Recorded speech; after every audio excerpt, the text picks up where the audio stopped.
Hi, boys and girls. You started the Flat Mrs. White project on Seesaw, some of you. So I figured we should be reading the book that I got that idea from. So we're going to be reading the book Flat Stanley. And each week I'll read a couple more chapters, and you will respond on Seesaw by telling me what you think about each chapter. If you want to reread it by yourself, you can find the book on Epic. So this book is called Flat Stanley, His Original Adventure, written by Jeff Brown and illustrated by Mackie Pamintuan. And it says, join Flat Stanley and the rest of the Lambchop family on the adventure that started it all.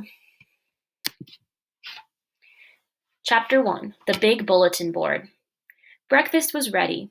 I will go wake the boys, Mrs. Lambchop said to her husband, George Lambchop. Just then their younger son, Arthur, called from the bedroom he shared with his brother Stanley. Hey, come and look, hey! Mr. and Mrs. Lambchop were both very much in favor of politeness and careful speech. Hay is for horses, Arthur, not people, Mr. Lambchop said as they entered the bedroom. Try to remember that. Excuse me, Arthur said, but look! He pointed to Stanley's bed. Across it lay the enormous bulletin board that Mr. Lambchop had given the boys a Christmas ago so that they could pin up pictures and messages and maps.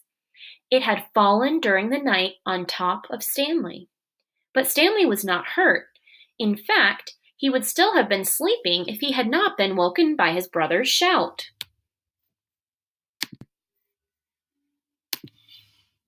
What's going on here? He called out cheerfully from beneath the enormous board.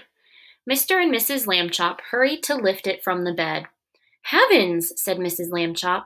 Gosh, said Arthur, Stanley's flat. As a pancake, said Mr. Lambchop. Darndest thing I've ever seen. Let's all have breakfast, Mrs. Lambchop said. Then Stanley and I will go see Dr. Dan and hear what he has to say. In his office, Dr. Dan examined Stanley all over. How do you feel? He asked. Does it hurt very much? I felt sort of tickly for a while after I got up, Stanley Lambchop said, but I feel fine now. Well, that's mostly how it is with these cases, said Dr. Dan. We'll just have to keep an eye on this young fellow, he said when he had finished the examination. Sometimes we doctors, despite all our years of training and experience, can only marvel at how little we really know. Mrs. Lambchop said she thought Stanley's clothes would have to be altered by the tailor now, so Dr. Dan told his nurse to take Stanley's measurements. Mrs. Lambchop wrote them down. Stanley was 4 feet tall, about a foot wide, and half an inch thick. Chapter 2, Being Flat. When Stanley got used to being flat, he enjoyed it. He could go in and out of rooms, even when the door was closed, just by laying down and sliding through the crack at the bottom.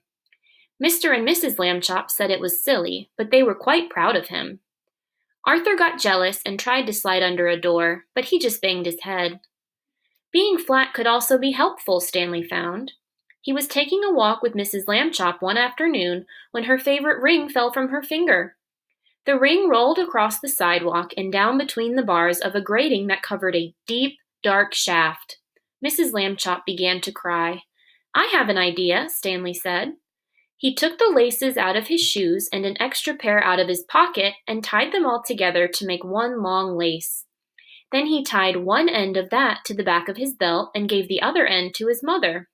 Lower me, he said, and I will look for the ring. Thank you, Stanley, Mrs. Lambchop said. She lowered him between the bars and moved him carefully up and down from side to side so that he could search the whole floor of the shaft. 2 policemen came by and stared at Mrs. Lambchop as she stood holding the long lace that ran down through the grating. She pretended not to notice them. What's the matter, lady? The first policeman asked. Is your yo-yo stuck? I am not playing with a yo-yo, Mrs. Lambchop said, sharply. My son is at the other end of this lace, if you must know. Get the net, Harry, said the second policeman. We have caught a cuckoo.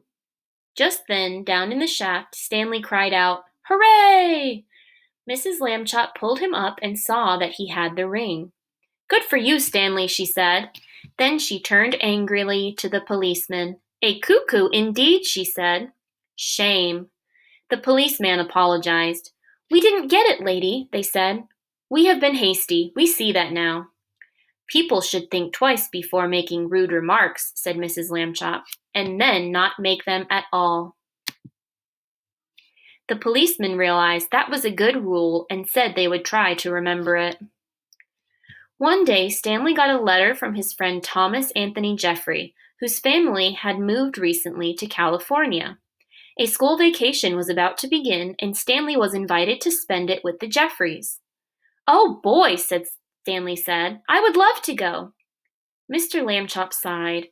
"A round-trip train or airplane ticket to California is very expensive," he said. "I will have to think of some cheaper way."